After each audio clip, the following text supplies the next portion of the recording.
Welcome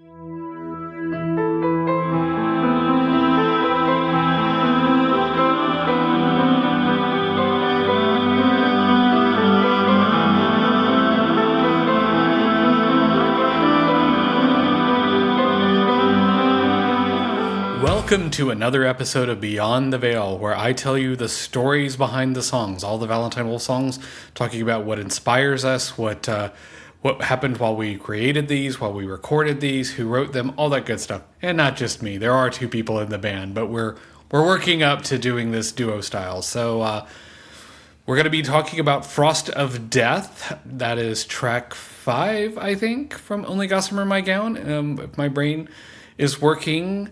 So I'll tell you a little bit about that particular song. But first, the standard issue YouTube commercials. If you like this video, please like, subscribe, hit the bell notification, all the things that they ask you to do.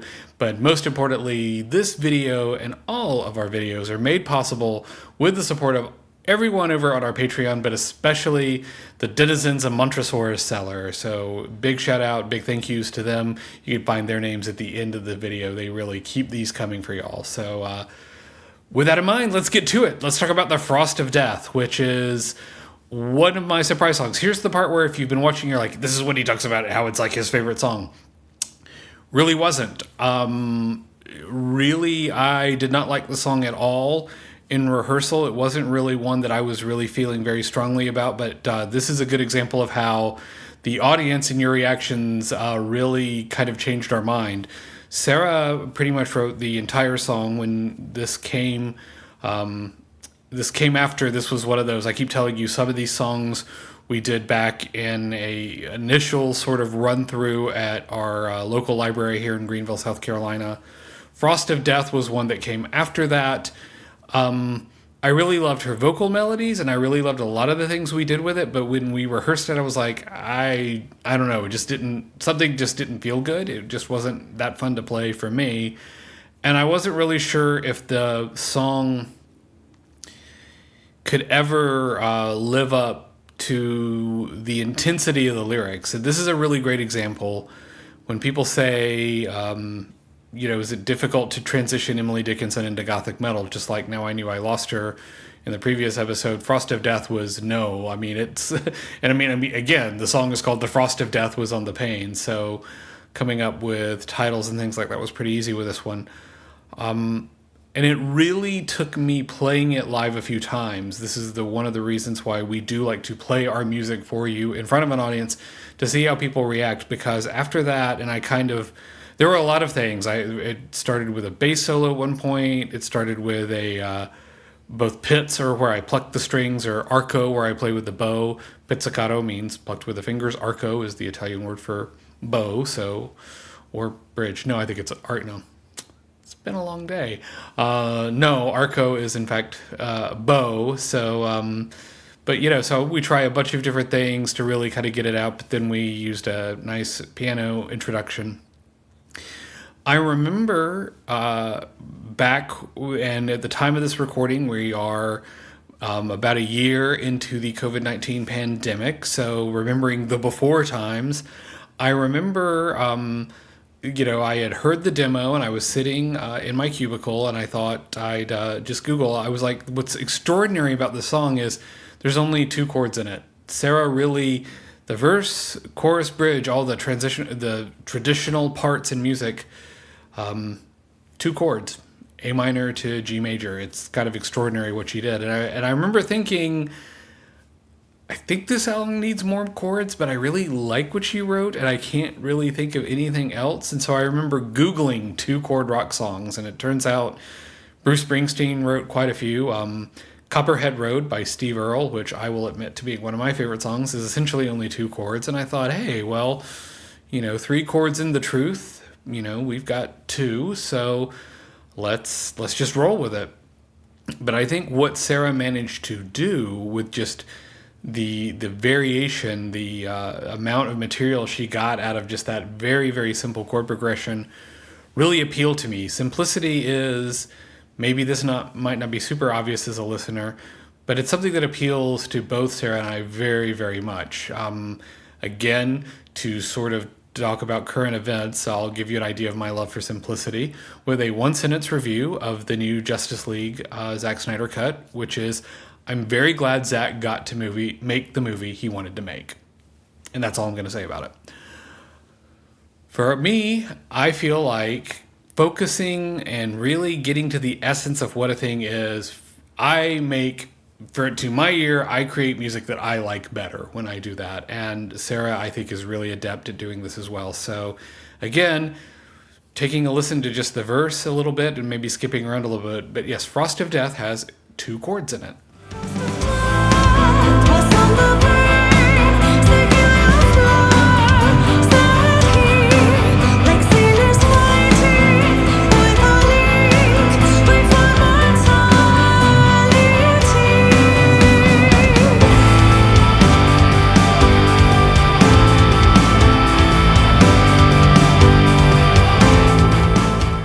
Until we get to the bridge. That was my contribution. Now, one of the things that Sarah and I have done when we look at what the great songwriting teams do, there's the stories with Lennon and McCartney, how one would write most of the song and then the other one would bring in the middle 8 or the bridge or the contrasting section. So a lot of times what I do compositionally is she writes the big bulk of the material and I'm like, okay, well, maybe let's do something different. Let's put some contrasting material in there.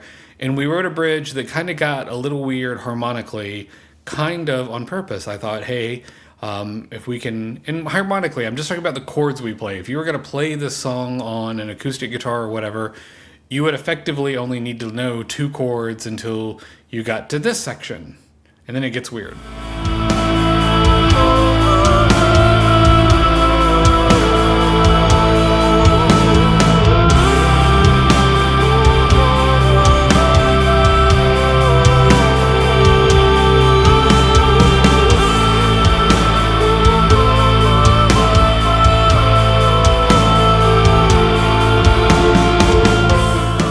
My favorite parts of this section is this crazy C minor chord I'm going to play for you, which really shouldn't work in the key we're in, but does anyway. So take a listen to that right here.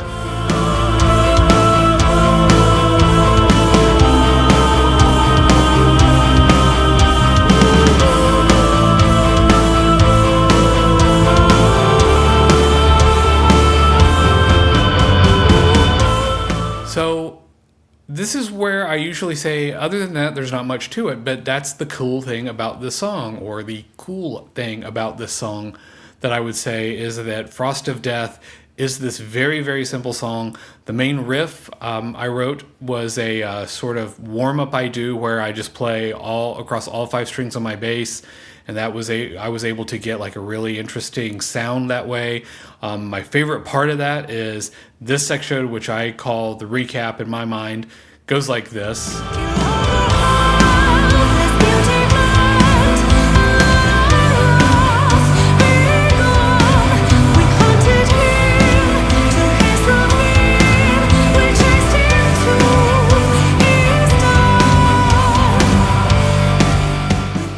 Think that made that particular riff work very well. And so what I tried to do when I started writing my bass parts was to take this elegant simplicity of the material Sarah wrote and tried to come up with as many different variations that I could to just simply play A minor to G major to see if we could make a song out of it. And not only did we do it, it really felt like it was at the right part of the album. And this was the main thing I want to say about Frost of Death that I think is somewhat weird or unusual.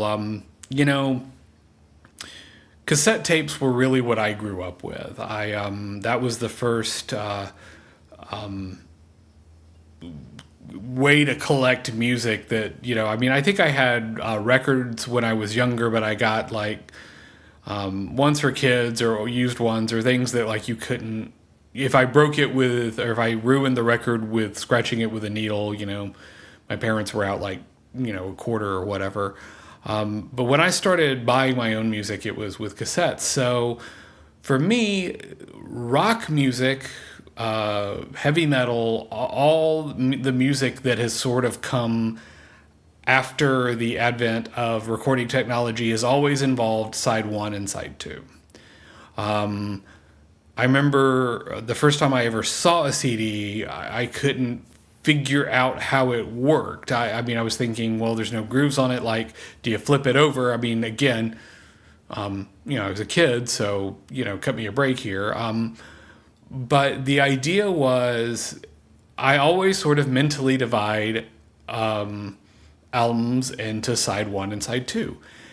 And what I noticed over the years while we've been making music for you, I do that with Valentine Wolf song albums all the time. Even though they don't do that, I don't think we've ever done vinyl.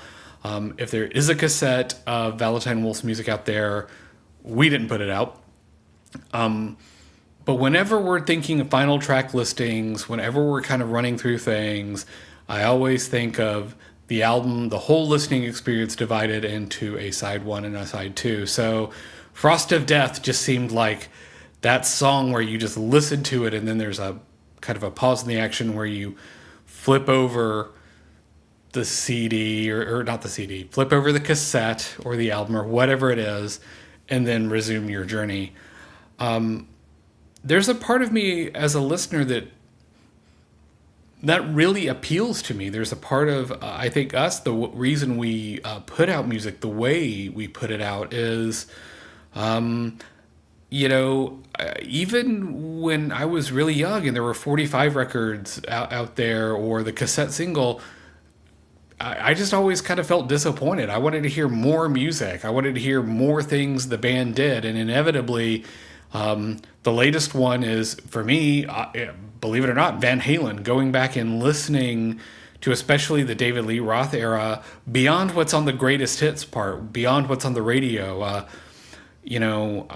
I used to have conversations with my wonderful, influential, and sadly late older sister about music that was played on rock radio, if you remember when that was a time. And we talked about how if you listen to Rush, it seemed like they had 4 songs, Fly By Night, Spirit of Radio, Tom Sawyer, and whatever their newest song was. So that was never enough for me. I always wanted to dig deeper and listen to more music. So it's one reason that I don't think Valentine Wolf really, I won't say does well with the single format, because I think we love writing songs, but I always think that whenever we start writing a song, it's always a smaller part of a collection. So that's what Frost of Death means to me. It's this interesting, it became this interesting exercise in seeing how much you could do with only 2 chords, what you could do with audience action and interaction, and how, a lot of times trusting the creative process means when your writing partner and your bandmate says, no, really, trust me, stick with this song, it's going to be worth it, realizing she's right and I should do that. And it gave us, I think, the perfect capstone for side one of Only Gossamer My Gown. So that's what I want to say about Frost of Death. I hope you enjoyed the song. As always, there's a link in the comments where you can go check it out and give it a listen after you hear kind of my commentary on it. If there's any questions or any comments, any observations you want to have, I want to know, what's your favorite getting up and flipping the CD, I keep saying flipping the CD as if that's a thing. Flipping the album or flipping the cassette experience. What's your kind of favorite one of that? Mine is, to this day, Seventh Son of a Seventh Son. There's always a very organic break between The Evil That Men Do and the title track of that particular record. So leave us a question or a comment in the comment section. Leave us a comment in the comments. That's witty. About how you like to listen to music. And we will see you next week on Beyond the Veil.